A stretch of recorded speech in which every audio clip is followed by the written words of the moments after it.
Listen, they gave me 10 minutes to speak here, so I'm gonna tell you like Kim Kardashian told Kanye West, don't get comfortable, I won't be here long. Come on, man, that was like one of my best jokes. Listen, they asked me to come here and speak to you and tell you my story. My story begins in a bedroom at 10 years old, being molested by a family friend.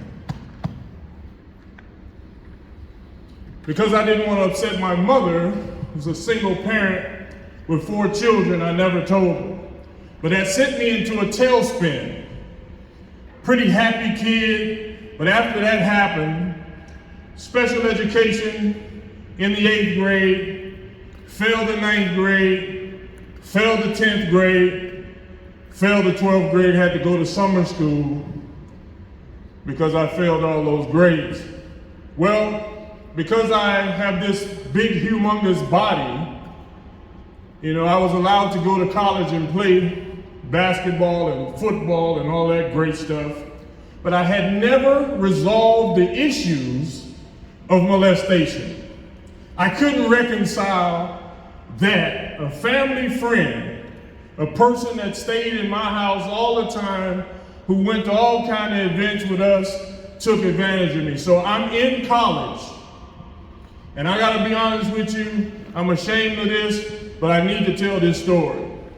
I'm in college, and because I didn't understand at that point whether I was a man or a woman, I grew up with 6 women, and I got molested. I'm confused. So I wanna let people know that I'm a man. So every time somebody looked at me for more than 3 seconds, I would just beat them up. I just wanna tell truth here today. Because many of you are come from these situations and we hide it and we build up and we become destructive in our lives. So I would just beat people up. And of course that gets you in trouble, and I went to jail a couple of times.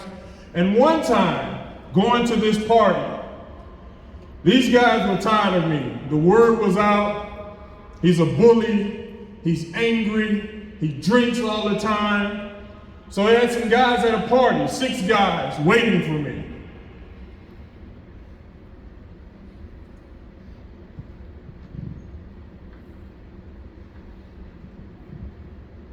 They jumped me. I was drunk, so I was trying to run and get away from them while I was swinging, trying to protect myself and protect my darling sweetheart there.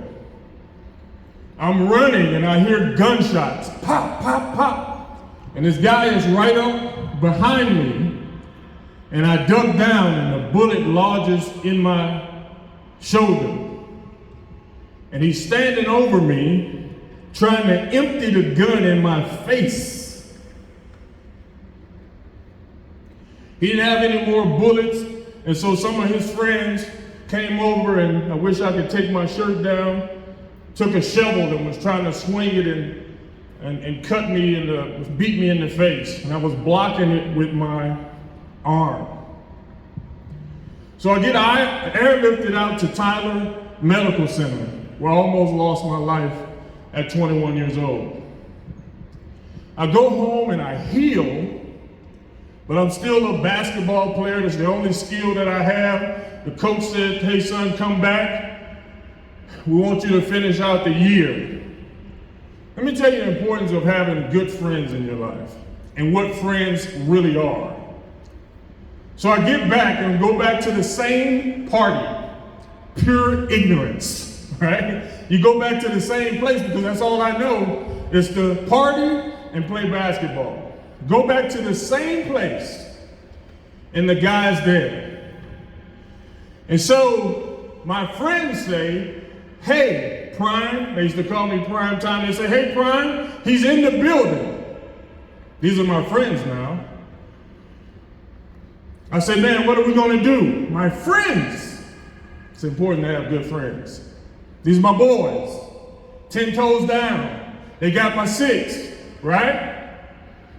They hand me a sawed-off shotgun and a 45. They said, eliminate this kid. So in my mind, I'm a man. I gotta eliminate this kid. I believe that God always sends one person to give you direction. We had a guy there that I considered a person that I respected. His name was Ace. God bless him, he's passed now. I'm gonna get teary up. He said, man, if you shoot that kid, you're gonna disappoint your mom. Oh man, I love my mom. God rest her soul. And so he said, take the crowbar out of your car and beat this kid. Still not solid advice, but I respected him, so I'm gonna beat this kid. Right? So I get the crowbar out of my car and I beat this kid. Blood everywhere, broke his ribs, beat him in the face, and I'm sick, man, because I'm laughing. This is how sick you get if you're not in the right mind. So I go to jail that night and stay in jail a couple of days. Then I get out to Kmart, to Baton Rouge, Louisiana. I left school, I got expelled from school. So I get out to Kmart, and just when I think I'm doing well, because at this time, I'm a cashier / janitor. So just trying to get stable, get my life back on track.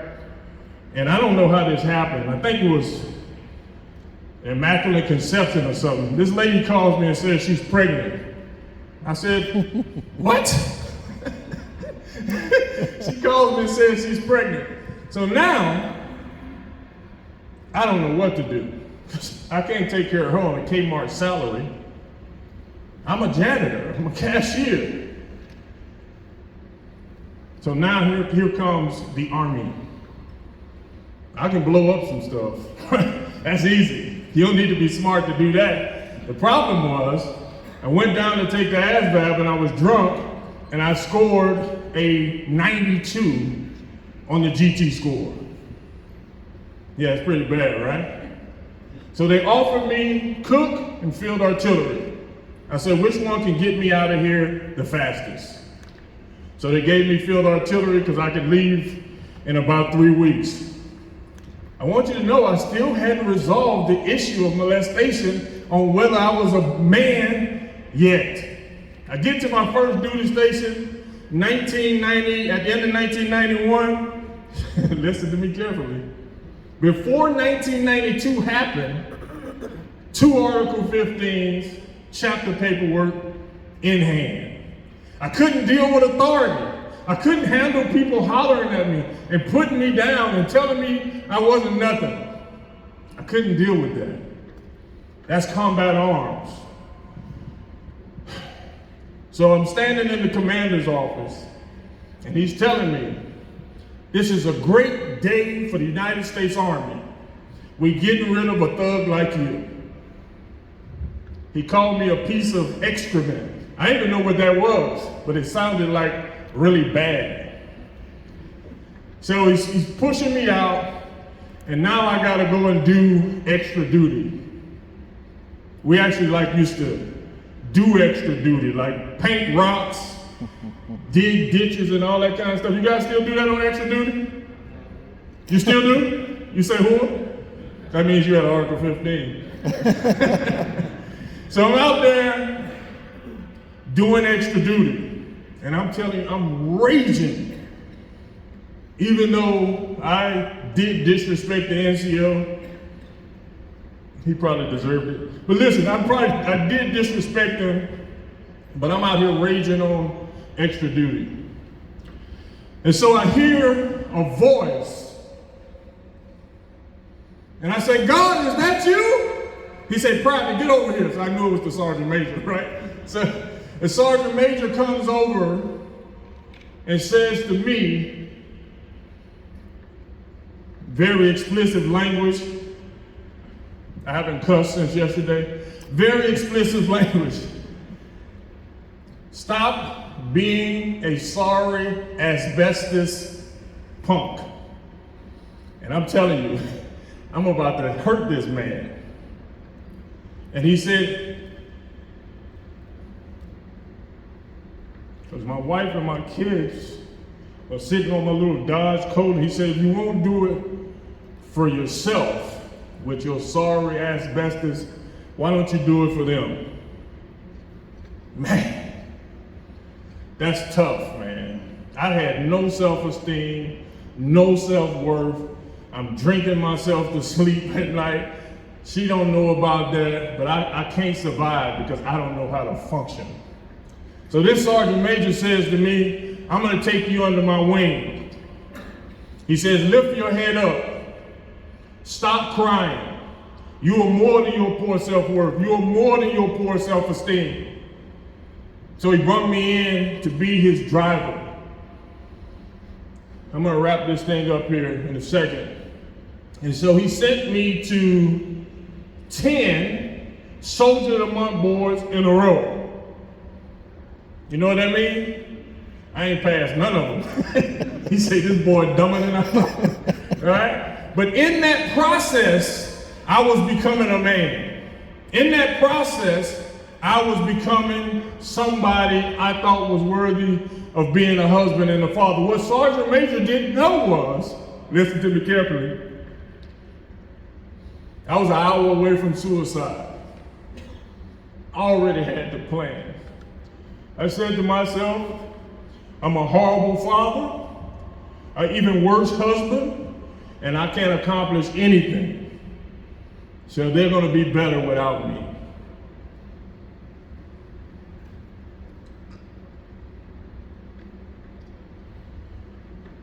But that mentorship from that man saved my life.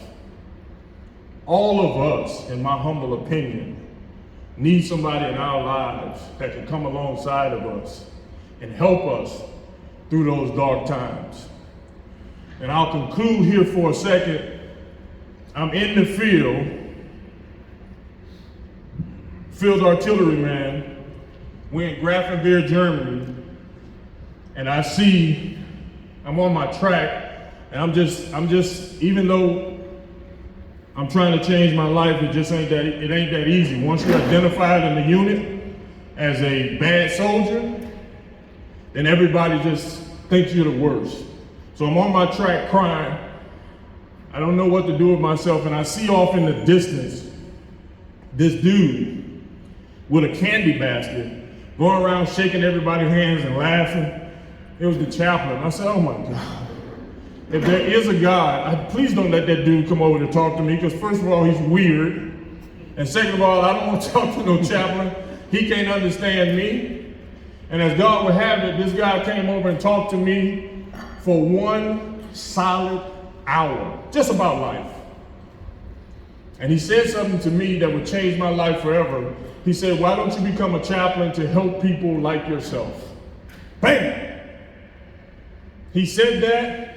It opened up my whole life, and I said, I'm going to dedicate myself to soldiers and helping them through their problems, whoever they are, whatever their rank, whatever their trouble. And that's why I'm on the internet. I get a lot of flack from senior leaders being on the internet, because a man of my rank and my stature shouldn't be on the internet, but I do not care. My job is to take care of you. And so I had a 92 GT score. I want you guys to hear this, because this is important. I wanted to go and be a chaplain, so I failed the ASVAB, the GT portion, 4 times. This is important. I was so ashamed because I thought I was so dumb and so unintelligent.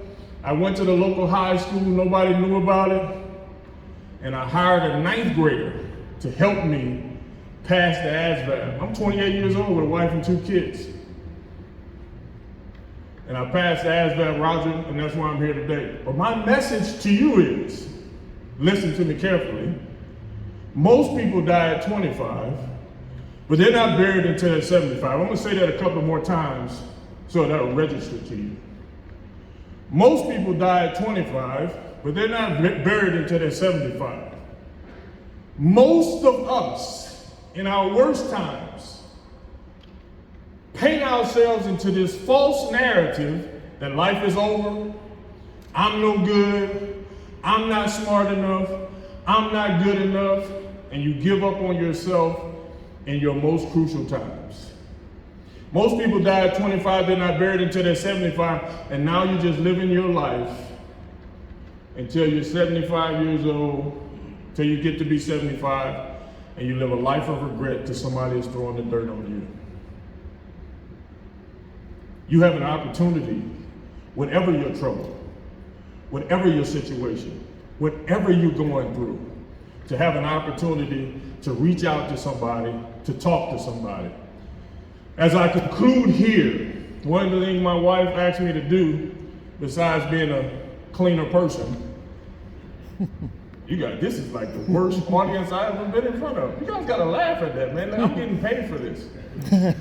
I don't have to sleep on the couch if I do well, right? So she asked me, what helped me in my darkest times? What helped me was a leader that actually cared about me.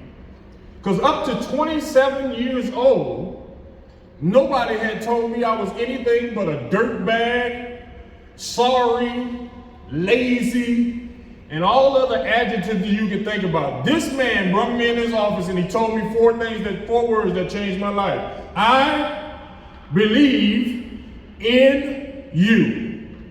Listen. I believe in you.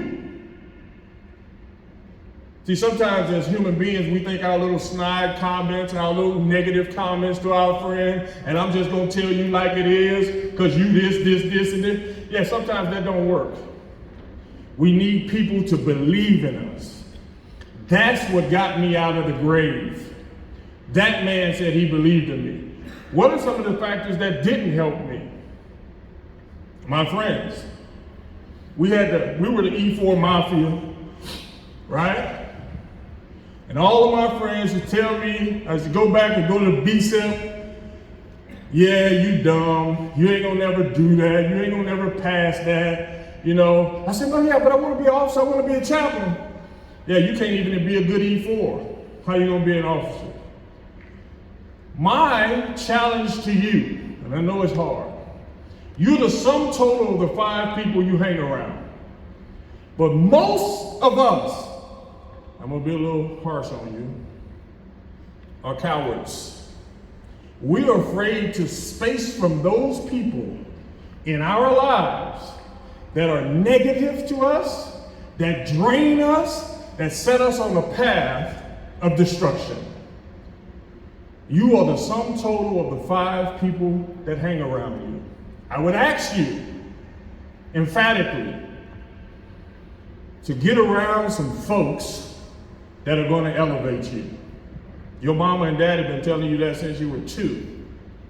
But you're so, and I say you, me as well, I was so needing people's approval. I was so needing of people to be my so-called friends. What you need is people around you that are going to push you to elevate you to a different place. That's why I'm standing before you today, because I had a man challenge me to tell me I needed to do better for myself and my family. And I'm gonna tell you this story because I think it's important. I was playing basketball in Iraq. And I was playing with the soldiers because I love playing basketball. I did what I did. I'm old now. But I was going to the basket. And when I was going to the basket, this guy slams me on the ground. And he looks me in my face and he says, "What are you gonna do, Chaplain? Pray for me?" So I looked to the heavens and I saw no answer.